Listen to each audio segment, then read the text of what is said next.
This video is going to show you how to start a new thread by tying a knot. Now, I generally don't like to do too many knots up the sides of a basket, but I don't mind doing them on the bottom. So here I'm just going to show you how to do it, and you can decide between all three ways that I've showed you which one you want to do at any given time. So I've got this much thread left on my orange.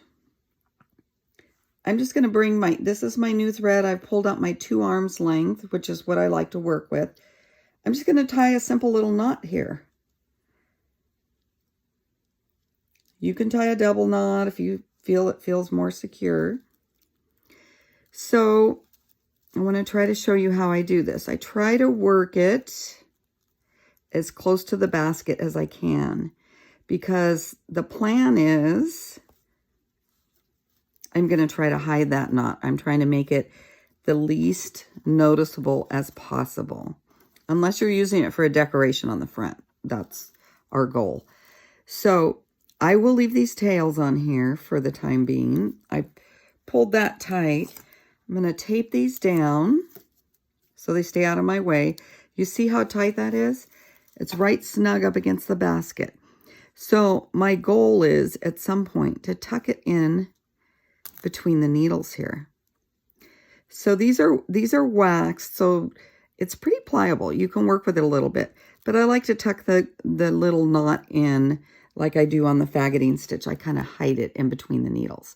Now you can leave it show, maybe put a little dab of super glue in there to keep it from unraveling. Tie a double knot, whatever you like. Then come back a little later, just pull it tighter just to make sure you've got it real tight. And then you can cut off the tails. Okay, so then in this instance, I want to do a different stitch. So you just come on back and start doing whatever stitch you're going to do. Keep going around the basket. Or in this case, I'm doing the back stitch. I wanted to mix this orange and yellow up a little bit. So I'm going to do a back stitch and just see what that looks like. If I don't like it, I could take it apart. So there's a little bit of a back stitch. Nice bright colors so that you can see them. In my training baskets, I always use nice bright colors. I kind of like that. I might keep doing that. So here's where the knot ends up. I'm just going to leave it hang out there for a while. And when I get around this next row, I'm going to try to tuck it in between the 2 rows and hide it.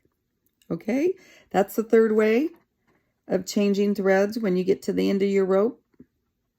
Thanks for watching. Make sure to subscribe and give me a thumbs up. Thanks.